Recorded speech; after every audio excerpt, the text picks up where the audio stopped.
Hello दोस्तों। तो group D की तैयारी कैसे करें। देखिए, आज मैं इलूसेंट से रिलेटेड जो वीडियो बनाने वाला था चैप्टर वाइज, जो मैंने बताया था कि उसको कैसे पढ़ाना है।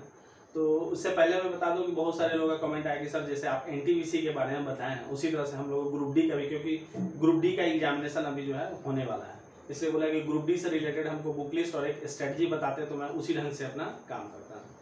तो हम सोचे कि आज पहले इसको बना दिया जाए, उसके बाद नेक्स्ट डे कल से हम लोग लूसेंट वाला क्लास शुरुआत करेंगे, ठीक है ना। तो इसमें हम इस आज का जो वीडियो है 2 पार्ट में है, क्योंकि उन लोगों को बुक लिस्ट भी चाहिए था और उनका जो डेली रूटीन कैसा हो, एक स्मार्ट डेली रूटीन कैसा होना चाहिए उससे रिलेटेड भी इसमें हम टाइम टेबल उसमें दे दिए हैं, ठीक है ना।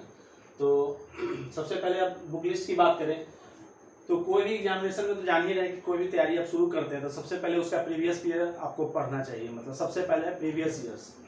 तो प्रीवियस ईयर्स में भी क्या है, देखिए ग्रुप डी का प्रीवियस ईयर्स जो है किसका लेना है। बहुत सारा जो है मतलब पब्लिकेशन है जो बुक निकाल रहे हैं, लेकिन उससे रिलेटेड अभी जो प्लेटफॉर्म सीरीज का है वो ज़्यादा बेहतर है। मतलब अगर उसको आप कंप्लीट करते हैं तो आपको उसमें नंबर ऑफ क्वेश्चंस और उसमें त्रुटि वगैरह भी बहुत कम है, ठीक है ना। तो ग्रुप डी का प्रीवियस आप प्लेटफॉर्म सीरीज का पहले लेके उसका पूरा प्रीवियस ईयर्स पढ़ जाइए, उससे क्या होगा एक आपको आइडिया मिल जाएगा। और जो मैंने देखा है कि अगर जो एनटीपीसी और ग्रुप डी में डिफरेंस क्या है, आज मैंने उसमें मतलब ध्यान से देखा कि भाई उसमें और इसमें थोड़ा फर्क है। उसमें जो क्या है कि आपको साइंस का वेटेज थोड़ा कम है, लेकिन इसमें हम देखें ग्रुप डी का एग्जामिनेशन जब से थोड़ा देखिए कंपटीशन दिन प्रतिदिन बढ़ती जा रही है, तो जब कंपटीशन बढ़ेगा तो उसमें मतलब जाहिर सी बात है कि उसमें जो क्वेश्चन का लेवल है थोड़ा सा हार्ड करेगा। तो जो पिछली बार जो एनटीपीसी का एग्जामिनेशन अभी चल रहा था उससे पहले का जो प्रीवियस ईयर हम ग्रुप डी का देखे थे वो तो उनको टफ लग रहा था, और उसमें भी देख रहे थे क्या इसका ज़्यादा वेटेज, हम लिख भी दिए यहाँ पर कि ज़्यादा वेटेज किसका था, साइंस का। तो इसलिए थोड़ा सा एनटीपीसी से तैयारी आपको ग्रुप डी के लिए, देखिए कहने को तो एनटीपीसी उससे हाई पोस्ट है, लेकिन क्वेश्चन का लेवल हम देख रहे हैं ग्रुप डी का उससे अच्छा है, ज़्यादा है। साइंस के लिए आप जो है स्पीडी रेलवे का प्रीवियस ईयर्स जो है ले सकते हैं। इसके लिए क्या है कि साइंस हम देखें कि उसमें बहुत अच्छे से दे रखा है, और कोई भी एग्जामिनेशन को पास करने के लिए मैं इतना बताता हूँ कि ज़्यादा क्वेश्चन जो है प्रीवियस ईयर्स को ही रिपीट करता है, क्योंकि नया सवाल जो जनरली बनता नहीं है। उसमें जो स्पीडी में है लगभग 1993 से लेके और 2020-21 तक का, 20 तक का जो भी एग्जामिनेशन हुआ उसमें सारा साइंस एक जगह कंपाइल करके दिया गया। तो मेरी मानेंगे तो हम साइंस का स्पीडी का रेलवे प्रीवियस जो है वो हम बोलेंगे उसको प्रेफर करने के लिए। अगर जो आदमी अपना बेसिक्स पहले कुछ ठीक करना चाहते हैं तो आप लूसेंट का साइंस भी पढ़ सकते हैं, ठीक है। और उसके बाद जो है हर चीज़ का एक रामबाण, ये तो आपको लेके चलना ही पड़ेगा, इसके बिना तो जैसे बोलते हैं ना कि भात दाल सब्जी अगर खा रहे हैं तो उसमें आपको जो है एक सब्जी में आलू जैसे होता है उसी तरह आपको ये आलू का काम करता है, ये लूसेंट आपको पढ़ना ही पड़ेगा। जैसे जीके डिस्क्रिप्टिव वाला ये आपको पढ़ना पड़ेगा। मैथ से रिलेटेड है, मैथ भी आपको हम ये बोलेंगे जिसको पहले बेसिक्स है, इसलिए हम आज थोड़ा बेसिक्स भी बता दिए कि जो बच्चे अभी ग्रुप डी की तैयारी करें तो हम उनको ये मान के चल रहे हैं कि वो अभी इंटर पास किए हैं, ग्रेजुएशन वो एनटीपीसी देने के लिए मतलब उनके पास सर्टिफिकेट ही नहीं, मतलब क्वालिफिकेशन ही नहीं है, तो वो बेसिक्स थोड़ा ठीक करने के लिए आर एस अग्रवाल ले सकते हैं। और आर एस अग्रवाल पढ़ने के बाद वो क्या करेंगे, स्पीडी रेलवे का प्रीवियस क्या किया है, ग्रुप डी में जितना एग्जामिनेशन और एनटीपीसी में जो भी एग्जामिनेशन आज तक हुए हैं वो उसमें से मैथ पोर्शन को अलग करके एक अलग बुक निकाल दिया, सिर्फ previous years of railway mathematics, उस बुक को आप कंप्लीट करेंगे तो वो ज़्यादा बेटर होगा।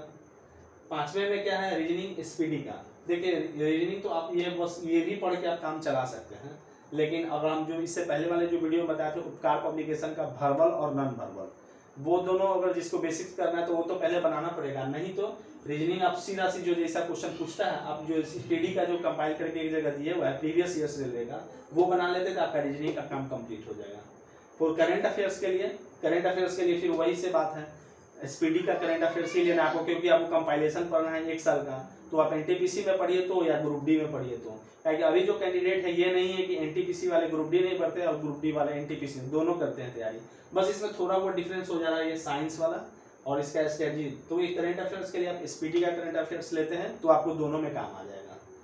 और लास्ट में हम स्टार मार्क लगा दिए हैं daily 1 test series for textbook या एज यू विश, मतलब टेक्स्ट बुक आप डेली एक टेस्ट सीरीज बना सकते हैं, और या आपको अगर दूसरा कोई पब्लिकेशन का या फिर दूसरा किसी मतलब कंपनी का अगर मिलता है तो आप उसका टेस्ट बना सकते हैं। लेकिन इसमें स्टार मार्क ये इसलिए हम देंगे कि अभी तत्काल मेरा ये मानना है कि अभी टेस्ट सीरीज बनाना उतना फायदा नहीं होगा, क्योंकि अभी जब इतना काम आप करेंगे तो आपको टेस्ट सीरीज बनाने का समय नहीं मिलेगा। तो मेरे हिसाब से अभी डेली टेस्ट सीरीज नहीं बनाना चाहिए।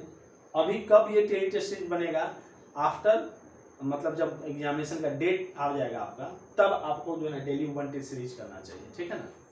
और उसी से अब इतना बुक्स तो हम दे दिए, लेकिन अब सब कितने लोग ये बोल रहे हैं कि हमको पढ़ना कैसे, हम उसको डिवाइड कैसे करें। तो जो मेरा स्ट्रेटजी होता है और एक स्मार्ट स्ट्रेटजी होना चाहिए पढ़ने का, वो ये हम इसमें लिख दिए कि क्या क्या कैसे पढ़ना है।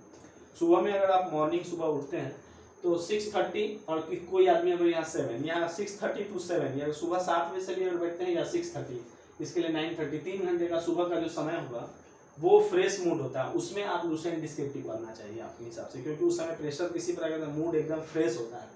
तो लुसेंट आप 2 घंटा पढ़िए, 2 घंटा लुसेंट पढ़ने के बाद आप क्या कीजिए, थोड़ा सा रीजनिंग बना लीजिए, आधा घंटा, ज़्यादा नहीं, मात्र 30 मिनट्स आप जो है रीजनिंग बनाइए।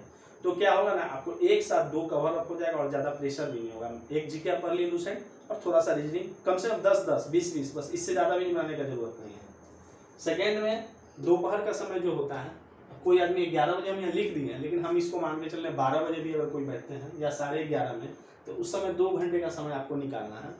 उस समय आप क्या करेंगे, मैथमेटिक्स बनाएंगे। क्यों, क्या होता है कि दोपहर में अगर हम लोग थोड़ा नाश्ता वास्ता करके अगर जब बैठते हैं तो उस समय नींद आती है।